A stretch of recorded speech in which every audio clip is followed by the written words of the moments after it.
வணக்கம் மக்களே, இது தேர்தல் திருவிழா.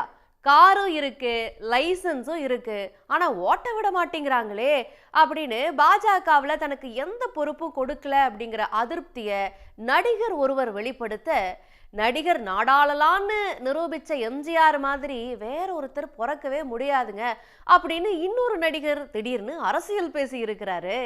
மேடையில எதுகை மோனையோட பேசின தாவேகா நிர்வாகி கடைசியா சின்னத்தை மாத்தி சொல்லி கட்சிக்காரங்களுக்கே அதிர்ச்சியை கொடுக்க, ஆட்சியில பங்கு கேட்காம இருக்க நாங்க என்ன தர்மத்துக்காக கட்சி நடத்துறோம் அப்படின்னு புதுச்சேரியில தேசிய ஜனநாயக கூட்டணிக்கு ஷாக் கொடுத்திருக்கிறாரு அதிமுகவோட மாநில நிர்வாகி. இது மாதிரி இன்னும் நிறைய சுவாரஸ்யமான தகவல்களை இன்னைக்கு தேர்தல் திருவிழால பார்க்கலாம்.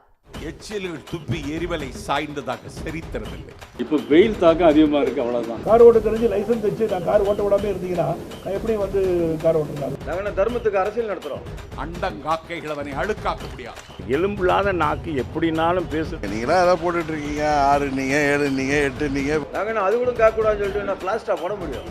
திமுக கூட்டணியிலிருந்து வெளியேறத பத்தி ஒருபோதும் நினைச்சது இல்லைங்க அப்படின்னு திட்டவட்டமா சொல்லி இருக்கிறாரு மார்க்சிஸ்ட் கம்யூனிஸ்ட் கட்சியோட மாநில செயலாளர் சண்முகம்.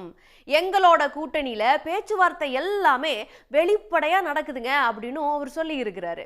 முதலமைச்சரே இந்த மாதிரி கொடுத்ததுனால இந்த வேறு சில கட்சிகள் வந்திருக்கிறதுனால ஏற்பட்டிருக்கிற நெருக்கடிகளை அவரே தெரிவித்தார். நாங்கள் சொல்ல வேண்டிய அவசியம் இல்லை. இது எதுவும் ஒன்றும் ரகசியமான உடன்பாடுகள் ஒப்பந்தங்கள் எதுவும் ஏற்படல. எல்லாமே வெளிப்படையாக நடைபெற்று கொண்டிருக்கிறது. வெளிப்படையாக பேச்சுவார்த்தை என்பது நடைபெறுகிறது. மதச்சார்பற்ற ஜனநாயக முற்போக்கு கூட்டணியில் இருந்துதான் 2026 சட்டப்பேரவை தேர்தலை மார்க்சிஸ்ட் கம்யூனிஸ்ட் கட்சி சந்திக்கும். அது தொகுதி நம்பர்ன்றது தொகுதிக்காக எங்களுடைய எண்ணிக்கையை குறைக்கக்கூடாது என்று அதற்கான போராட்டத்தை நாங்கள் நடத்துவது என்பது வேறு. அதற்காக வேறு விதமான முடிவுகள் எதற்கும் மார்க்சிஸ்ட் கம்யூனிஸ்ட் கட்சி செல்லாது. அப்படிப்பட்ட எந்த நேரத்திலையும் அப்படி ஒரு முடிவுக்கு நாங்கள் போனது கிடையாது. லைசன்ஸ் இருக்கு, கார் இருக்கு, ஆனா ஓட்டுறதுக்கு அனுமதி கொடுத்தா தானே ஓட்ட முடியும் அப்படின்னு பாஜகவுல 2 வருஷமா தனக்கு எந்த பொறுப்பும் கொடுக்கல அப்படிங்கிறத பத்தி ரொம்ப வருத்தப்பட்டு பேசி இருக்கிறாரு நடிகர் சரத்குமார். பதவி இல்லாம எப்படிங்க செயல்படுறது அப்படின்னு கேள்வி கேட்கிறவரு தேசிய தலைமை கிட்ட பேசி எனக்கான பதவியை முடிவு செய்யாம கட்சியில சேர்த்தது அண்ணாமலையோட தப்பு தானே அப்படின்னு விமர்சிச்சிருக்கிறாரு. எல்லாரும் இருக்கும்போது உங்கள் படமே இல்லைன்னும் போது எங்களுக்கு வந்து ரொம்ப ஒரு பொறுப்பு கொடுத்துருந்தாங்கன்னா, ஒரு நேஷனலில் ஒரு பொறுப்பு உங்களுக்கு வந்துருந்துச்சுன்னா அந்த படம் இருந்திருக்குல்ல. அப்படி நீங்கள் இருந்திருப்பீங்கன்னா அவங்க சொல்கிற ஆதங்கம் ஏன் ஆதங்கத்தை சொல்ல. நீங்கள் கட்சியில் இணையும் பொழுது உத்தரவாதம் நிறைவேற்றியா? கட்சி இணையும் போது கொடுத்த உத்தரவாதம் இல்லை, இணையும் போது கொடுத்ததை என்ன சொன்னாங்கன்னு அவங்களுக்கு தெரியும்ல. இது வரைக்கும் பொறுப்பே வரல இல்லை. அப்போ ஏதாச்சும் சொல்லியிருப்பாங்கல்ல, சொன்னது என்னன்று அவர்களுக்கு தெரியும்ல. அந்த பொறுப்பு இல்லாதனால நம்ம உட்காந்து பார்க்குறோம். அந்த பொறுப்பு வழங்க வேண்டிய சூழ்நிலை, பொறுப்பு இருந்தால் போய் செயல்பட முடியும். ஒரு நிமிஷம், நீங்கள் எனக்கு கார் ஓட்ட சொன்னீங்கன்னா நான் வந்து லைசன்ஸ் வச்சுருக்கணும், கார் ஓட்ட தெரியணும். கார் ஓட்ட தெரிஞ்சு லைசன்ஸ் வச்சு நான் கார் ஓட்ட விடாமல் இருந்தீங்கன்னா நான் எப்படி வந்து கார் ஓட்டுறேன்? அது மாட்டேன். தலைமையிட்ட வந்து நான் தெரிவிச்சுட்டேன், மறுபடியும் தெரிவிச்சிருக்கேன். தொடர்ந்து ஒரு 15 நாளாக சொல்லிட்டு இருக்கேன்.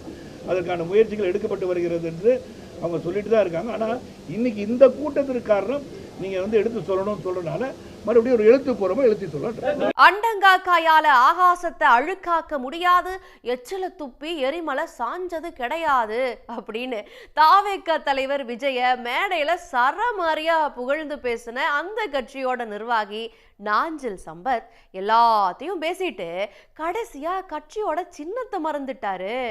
அவ்வளோ நேரம் கட்சிக்காக பேசின அவரு விசில் சின்னம்னு சொல்றதுக்கு பதிலா எல்லாரும் விசிறி சின்னத்துக்கு ஓட்டு போடுங்கன்னு கேட்க, இவரு பேச்சை கேட்ட தாவேகா நிர்வாகிகள் எல்லாம் குழப்பத்தோடு அங்கிருந்து கிளம்பி போனாங்க. எங்கள் தலைவனை அழுக்காக்க முடியாது, அவன் ஆகாயம். அண்டங்காக்கைகள் அவனை அழுக்காக்க முடியாது. எங்கள் தலைவர் எரிமலை, எச்சிலில் துப்பி எரிவலை சாய்ந்ததாக சரித்திரமில்லை. எங்கள் தலைவர் வானம், குச்சிகள் வானத்தை கிழித்ததாக செய்திகள் இதுவரைக்கும் வந்ததில்லை.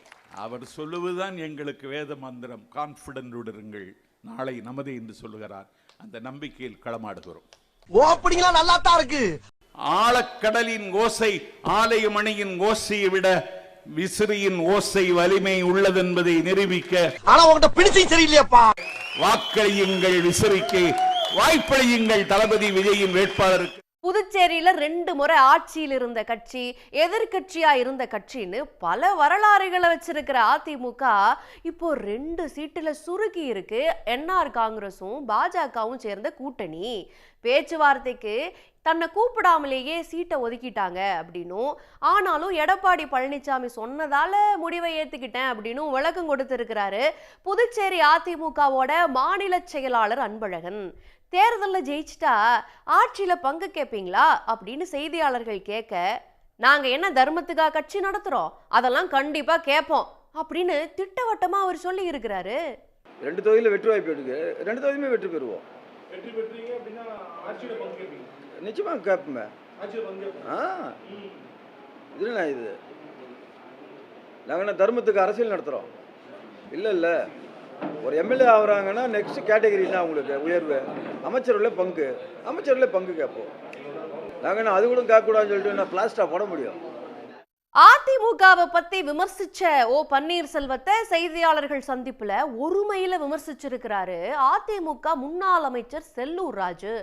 அப்படி பேசின அடுத்த வினாடியே, நான் ஒன்னும் ஒருமையில பேசல, மக்கள் அப்படி நினைக்கிறதா சொல்றேன், ஏன்னா அண்ணன் பன்னீர்செல்வம் மேல மரியாதை இருக்குங்க அப்படின்னு விளக்கம் கொடுத்திருக்கிறாரு. இவனை மாதிரி ஒரு ஆள் மோசமானவனை பார்க்கக்கூடாது அப்படின்ற அந்த மக்களுடைய உணர்வு. நான் சொல்லலப்பா, செல்லூர் ராஜு சொன்னான் அப்படி இப்படின்னு மரியாதை குறையாக பேசினான்னு சொன்னாங்க. அண்ணன் மேலே எங்களுக்கு தனி மரியாதை உண்டு. ஆமாம், நீங்கள் அது மாதிரிலாம் நினைக்காதீங்க, தென் மாவட்டத்துக்காரு. ஆனால் அந்த அவருடைய நடவடிக்கையை இன்றைக்கி எல்லாருமே ஏச்சுக்கும் பேச்சுக்கும் ஆளாயிருக்கார். ஏன்னா இந்த கட்சி ஒரு சாதாரண டீ கடைக்காரரை முதலமைச்சராக்கி 3 முறை முதலமைச்சராக்கி சட்டமன்ற உறுப்பினராக்கி பல துறைக்கு அமைச்சராக்கி அழகு பார்த்த இந்த கட்சிக்கு இன்றைக்கி அழிந்துரும் இல்லை அப்படின்னு சொல்கிற அளவுக்கு அந்த வாய் வருதுன்னா, இந்த எலும்பில்லாத நாக்கு எப்படினாலும் பேசுன்றதுக்கு ஓபிஎஸும் ஒரு உதாரணமாக ஆயிட்டார் பாருங்க. தேசிய ஜனநாயக கூட்டணியில எடப்பாடி தொடங்கி ஒவ்வொருத்தரா டெல்லியில போய் அமித்ஷாவை பார்த்து பேசிட்டு வராங்க. அந்த வரிசையில டெல்லி பேச்சுவார்த்தையை நடத்திட்டு வந்திருக்கிற டிடிவி தினகரன் தொகுதி பங்கீடு சென்னையில தான் நடக்கும் அப்படின்னு விளக்கம் கொடுத்திருக்கிறாரு. அமமுகவுக்கு தேவையான சீட்டை தர்றதுல கூட்டணியில எந்த சிக்கலுமே இல்லை அப்படின்னு அவர் குறிப்பிட்டு சொல்லி இருக்கிறாரு. தொகுதி பங்கீடு எல்லாம் இங்கே சென்னையில் தான் எங்கள் தேசிய ஜனநாயக கூட்டணி சார்பாக நடைபெற்று இன்னும் 2-3 நாட்களில் சுமூகமாக அறிவிக்கப்படும். கொஞ்சம் வெயிட் பண்ணுங்கள். நீங்களாம் எதாவது போட்டுட்ருக்கீங்க, 6 நீங்கள் 7 நீங்கள் 8 நீங்கள் இப்போ கொஞ்சம் ஏறி வந்திருக்கீங்க. அது என்னன்னு தெரில உங்களுக்கு. அமமுகவுக்கு சீட்டு கொடுக்குறதுல தேசிய ஜனநாயக கூட்டணிக்கு ஒன்றும் எந்தவித குழப்பமும் இல்லை. இது மாதிரி இன்னும் நிறைய சுவாரஸ்யமான அரசியல் கண்டென்ட்களோட உங்களை தினமும் தேர்தல் திருவிழால சந்திக்கிறோம். நன்றி, வணக்கம். உடனுக்குடன் செய்திகளை தெரிந்து கொள்ள சன் நியூஸ் பெல் ஐகானை கிளிக் பண்ணுங்க.